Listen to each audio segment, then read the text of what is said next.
ओम शांति। 5 जनवरी 2024।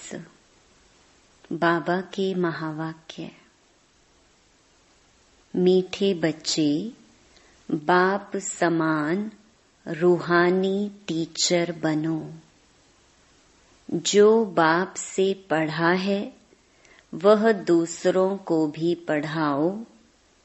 धारणा है तो किसको भी समझा कर दिखाओ। प्रश्न: किस बात में बाबा को अटल निश्चय है? बच्चों को भी उसमें अटल बनना है। उत्तर: बाबा को ड्रामा पर अटल निश्चय है। बाबा कहेंगे, जो पास्ट हुआ ड्रामा, कल्प पहले जो किया था वही करेंगे। ड्रामा तुम्हें ऊपर नीचे नहीं करने देगा, परंतु अभी तक बच्चों की अवस्था ऐसी बनी नहीं है, इसलिए मुख से निकलता ऐसे होता तो ऐसा करते, पता होता तो यह नहीं करते। बाबा कहते, बीती को चितो नहीं, आगे के लिए पुरुषार्थ करो कि ऐसी कोई भूल फिर से ना हो। ओम शांति। रूहानी बाप रूहानी बच्चों को बैठ समझाते हैं।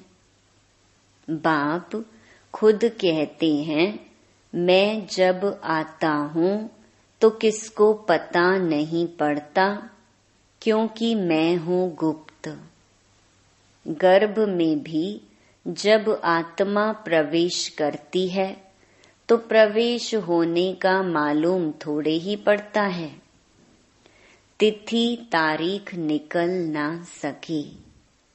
जब गर्भ से बाहर निकलती है तब वह तिथि तारीख निकलती है। तो बाबा की प्रवेशता की तिथि तारीख का भी पता नहीं लगता। कब प्रवेश किया, कब रथ में पधारे, कुछ पता नहीं पड़ता। कोई को देखते थे तो वह नशे में चले जाते थे।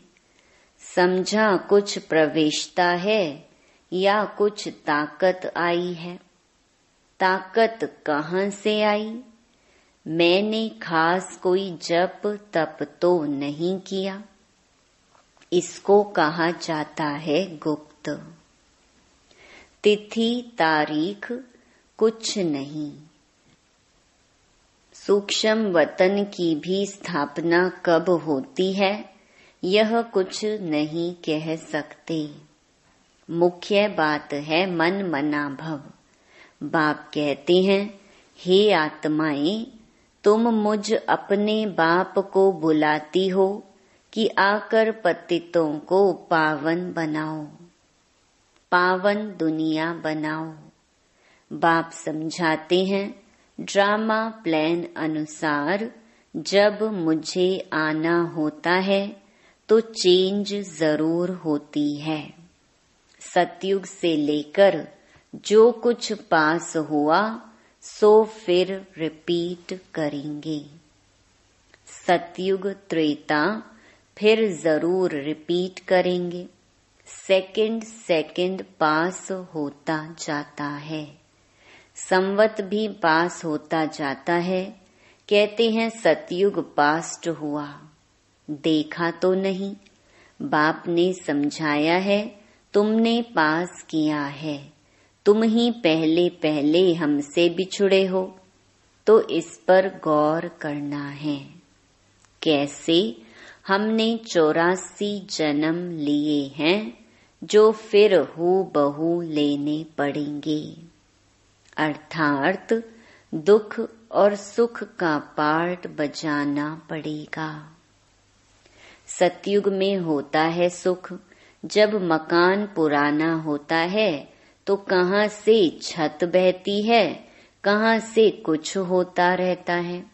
तो फुरना हो जाता है कि इसकी मरम्मत करनी है। जब बहुत पुराना हो जाता है तो समझा जाता है यह मकान रहने लायक नहीं है।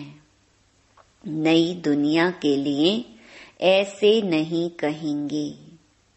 अब तुम नई दुनिया में चलने के लायक बनते हो। हर चीज पहले नई फिर पुरानी होती है।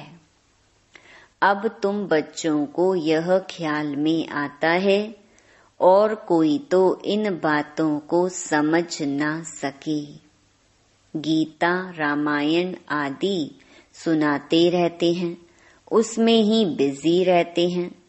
तुम हम भी इन्हीं धंधों में बिजी थे। अब बाप ने कितना समझदार बनाया है। बाबा कहते हैं, बच्चे अब यह पुरानी दुनिया खत्म होने वाली है। अब नई दुनिया में चलना है। ऐसे भी नहीं सब चलेंगे। सब मुक्ति धाम में बैठ जाएं, यह भी कायदा नहीं। प्रलय हो जाए। तुम जानते हो यह पुरानी दुनिया और नई दुनिया का बहुत ही कल्याणकारी संगम युग है। अब चेंज होनी है, फिर शांति धाम में जाएंगे। वहाँ सुख के भासना की भी कोई बात नहीं। गायन है, यज्ञ में विघ्न पड़े सो तो पढ़ते रहते हैं, कल्प के बाद भी पढ़ते रहेंगे। तुम अब पक्के हो गए हो। यह स्थापना विनाश का कोई छोटा काम नहीं है। विघ्न किस बात में पड़ते हैं? बाप कहते हैं, काम महाशत्रु है। इस पर ही अत्याचार होते हैं। द्रौपदी की भी बात है ना। ब्रह्मचर्य पर ही सारी खिटपिट है। सतो प्रधान से तमो प्रधान बनना है जरूर। सीढ़ी उतरनी है, पुरानी दुनिया होनी है जरूर। इन सब बातों को तुम ही समझते हो और सिमरन भी करते हो और पढ़कर पढ़ाना भी है। टीचर बनना है। जरूर नॉलेज बुद्धि में है, तब पढ़कर टीचर बनते हैं। फिर टीचर से जो सीखकर होशियार होते हैं तो गवर्नमेंट उनको पास करती है। तुम भी टीचर हो। बाप ने तुमको टीचर बनाया है। एक टीचर क्या कर सकते हैं? तुम सब हो रूहानी टीचर। तो बुद्धि में नॉलेज होनी चाहिए। ज्ञान तो बिल्कुल एक्यूरेट है, मनुष्य से देवता बनने का। अभी जितना तुम बच्चे बाप को याद करते हो तो लाइट आती रहती है। मनुष्यों को साक्षात्कार होता रहेगा, क्योंकि आत्मा प्योर बनेगी ही याद से। फिर किसको साक्षात्कार भी हो सकता है। बाप मददगार भी बैठा है। बाप हमेशा बच्चों का मददगार है। पढ़ाई में नंबरवार हैं। हर एक अपनी बुद्धि से समझ सकते हैं मेरे में कितनी धारणा है। अगर धारणा है तो किसको समझा कर दिखाओ। यह है धन। धन देते नहीं तो कोई मानेंगे भी नहीं कि इनके पास धन है। धन दान करेंगे तो महादानी कहेंगे। महारथी, महावीर बात एक ही है। सब एक जैसे तो हो न सके।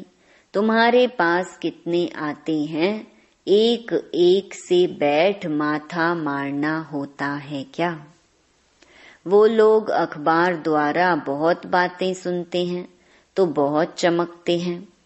फिर जब तुम्हारे पास आकर सुनते हैं तो कहते हैं हमने परमत पर क्या किया, यहाँ तो बहुत अच्छा है। एक एक को ठीक करने में मेहनत लगती है। यहाँ भी कितनी मेहनत लगी है, फिर भी कोई महारथी, कोई घोड़े सवार, कोई प्यादा। यह ड्रामा में पार्ट है। यह तो समझते हो आखिरी जीत तुम्हारी होनी है। जो कल्प पहले बने थे वही बनेंगे। पुरुषार्थ तो बच्चों को करना ही है। बाप राय देते हैं, समझाने की कोशिश करो। पहले तो शिव बाबा के मंदिर में जाकर सर्विस करो। तुम पूछ सकते हो यह कौन है, इस पर पानी क्यों चढ़ाते हैं, तुम अच्छी तरह जानते हो। कहते हैं गई टांडे पर, माना आग लेने, और मालिक होकर बैठ गई। यह दृष्टांत भी तुम्हारा है। तुम जाते हो जगाने के लिए। तुमको निमंत्रण देकर बुलाते हैं तो ऐसा निमंत्रण आए तो खुशी होनी चाहिए।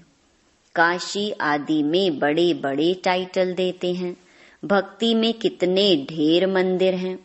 यह भी एक धंधा है। कोई अच्छी स्त्री देखी तो उनको गीता कंठ कराए आगे कर देते हैं।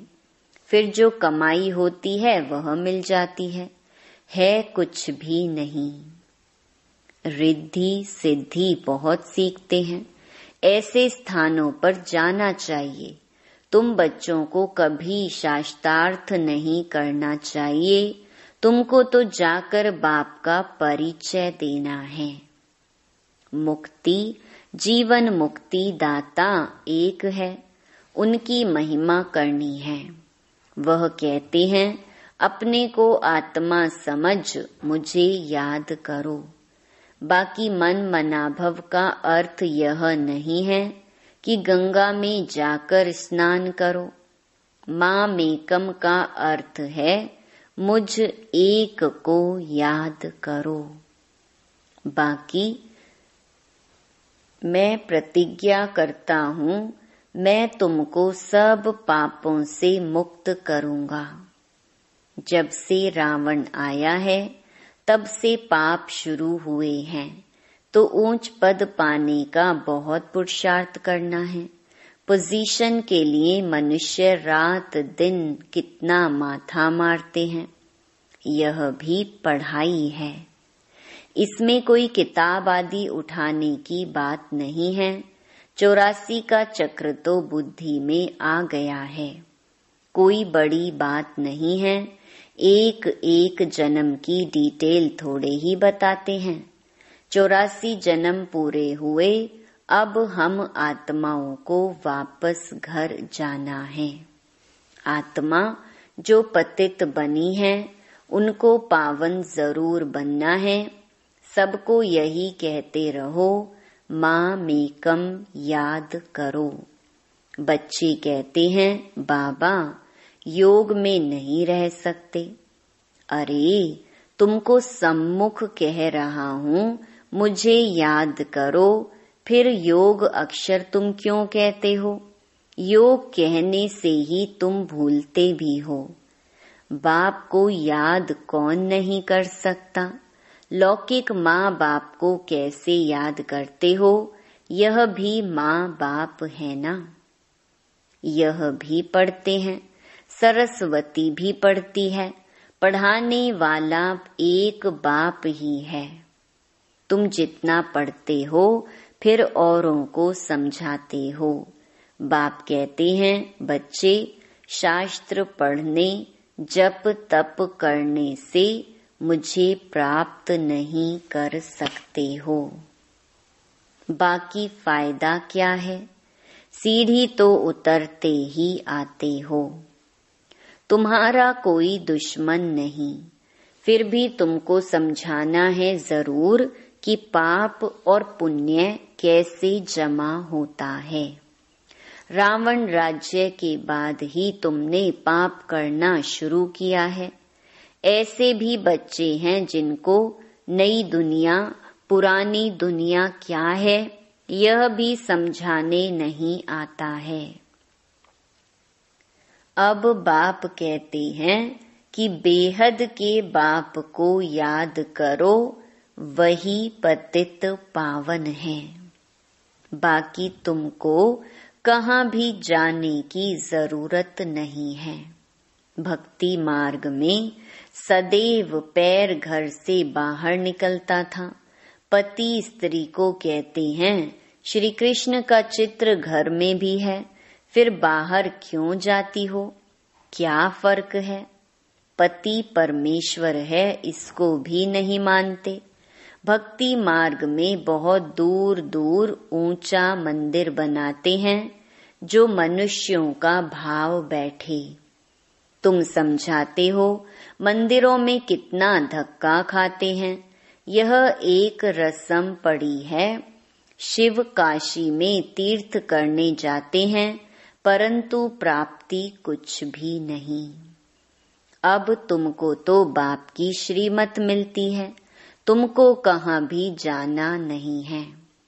पतियों का पति परमेश्वर वास्तव में वह एक ही है जिसको तुम्हारे पति काके मामे सब याद करते हैं। वह है पति परमेश्वर अथवा पिता परमेश्वर। वह तुमको कहते हैं मामेकम याद करो तो तुम्हारे विकर्म विनाश होंगी। तुम्हारी ज्योत अब जग रही है तो तुम्हारे से मनुष्यों को लाइट देखने में आती है। तो बच्चों का भी नाम बाला होना चाहिए। बाप बच्चों का नाम तो बाला करते हैं ना। सुदेश बच्ची समझाने में बड़ी तीखी है। पुरुषार्थ बहुत अच्छा किया है तो पुरानों से भी आगे गई है। इसमें भी जास्ती पुरुषार्थ कर आगे चली जाएगी। सारा मदार पुरुषार्थ पर है। हार्ट फेल नहीं होना चाहिए। पिछाड़ी में आया तो भी सेकंड में जीवन मुक्ति पा सकते हैं। दिन प्रतिदिन ऐसे बहुत निकलते रहेंगे। ड्रामा में तुम्हारा विजय का पार्ट तो है ही। विघ्न भी पड़ते हैं और कोई सत्संगों में ऐसे विघ्न नहीं पड़ते हैं। यहाँ विकारों पर ही हंगामा होता है। गायन भी है, अमृत छोड़ विष काहे को खाई। ज्ञान से एक देवी देवता धर्म की स्थापना हो जाती है। सतयुग में रावण राज्य हो न सके। समझानी कितनी साफ है। राम राज्य के बाजू में ही रावण राज्य भी दिखाया है। तुम टाइम भी दिखाते हो। यह है संगम। दुनिया बदल रही है। स्थापना पालना विनाश कराने वाला एक बाप है बहुत सहज, परंतु धारणा पूरी होती नहीं और सब बातें याद रहती हैं। बाकी ज्ञान और योग भूल जाता है। तुम ऊंच ते ऊंच भगवान की संतान हो। दिन प्रतिदिन तुम सॉल्वेंट होते जाते हो। धन मिलता है ना, खर्चा भी आता जाता है। बाबा कहते हैं हुंडी भरती जाएगी। कल्प पहले मिसल ही तुम खर्चा करेंगे। कम ज्यादा ड्रामा करने नहीं देगा। ड्रामा पर बाबा का अटल निश्चय है। जो पास्ट हुआ ड्रामा। ऐसे नहीं कहना चाहिए ऐसा होता था, यह नहीं करते थे। अभी वह अवस्था आई नहीं है। कुछ न कुछ मुख से निकल जाता है, फिर फील होता है। बाबा कहते हैं बीती को चितो नहीं, आगे के लिए पुरुषार्थ करो कि ऐसी भूल फिर ना हो। इसलिए बाबा कहते हैं चार्ट लिखो, इसमें बहुत कल्याण है। बाबा ने एक को देखा सारी जीवन कहानी लिख रहे हैं, समझते हैं बच्चे सीखेंगे। यहाँ फिर श्रीमत पर चलने में ही कल्याण है। यहाँ झूठ भी चल ना सके। नारद का मिसाल, चार्ट से फायदा बहुत है। बाबा फरमान करते हैं तो बच्चों को फरमान पर चलना चाहिए। अच्छा, मीठे मीठे सिके लधे बच्चों प्रति माता पिता बाप दादा का याद प्यार और गुड मॉर्निंग। रूहानी बाप की रूहानी बच्चों को नमस्ते। धारणा के लिए मुख्य सार। पहला, ज्ञान धारण कर दूसरों को समझाना है। ज्ञान धन दान करके महादानी बनना है। किसी से भी शास्त्रार्थ ना कर बाप का सत्य परिचय देना है। दूसरा, तुम्हें बीती बातों का चिंतन नहीं करना है। ऐसा पुरुषार्थ करना है जो फिर कभी भूल ना हो। अपना सच्चा सच्चा चार्ट रखना है। वरदान, योग द्वारा ऊंची स्थिति का अनुभव करने वाले डबल लाइट फरिश्ता भव। आप राजयोगी बच्चे योग में ऊंची स्थिति का अनुभव करते हो। हठ योगी फिर शरीर को ऊंचा उठाते हैं। आप कहाँ भी रहते ऊंची स्थिति में रहते हो, इसीलिए कहते योगी ऊंचा रहते हैं। आपके मन की स्थिति का स्थान ऊंचा है, क्योंकि डबल लाइट बन गई। वैसे भी कहा जाता कि फरिश्तों के पांव धरनी पर नहीं होते। फरिश्ता अर्थात जिसका बुद्धि रूपी पांव धरती पर ना हो, देहभान में ना हो, पुरानी दुनिया से कोई लगाव ना हो। स्लोगन, अभी दुआओं के खाते को संपन्न बना लो, तो आपके चित्रों द्वारा सबको अनेक जन्म दुआएं मिलती रहेंगी। अव्यक्ति साइलेंस द्वारा डबल लाइट फरिश्ता स्थिति का अनुभव करो। फरिश्ता स्थिति का अनुभव करने के लिए अभी अभी आवाज में आते, डिस्कस करते, कैसे भी वातावरण में रहते, सेकंड में सर्व संकल्पों को स्टॉप कर आवाज से परे न्यारे फरिश्ता स्थिति में टिक जाओ। अभी अभी कर्म योगी, अभी अभी फरिश्ता अर्थात आवाज से परे अव्यक्ति साइलेंस की अनुभूति। यही अभ्यास लास्ट पेपर में विजयी बनाएगा। ओम शांति।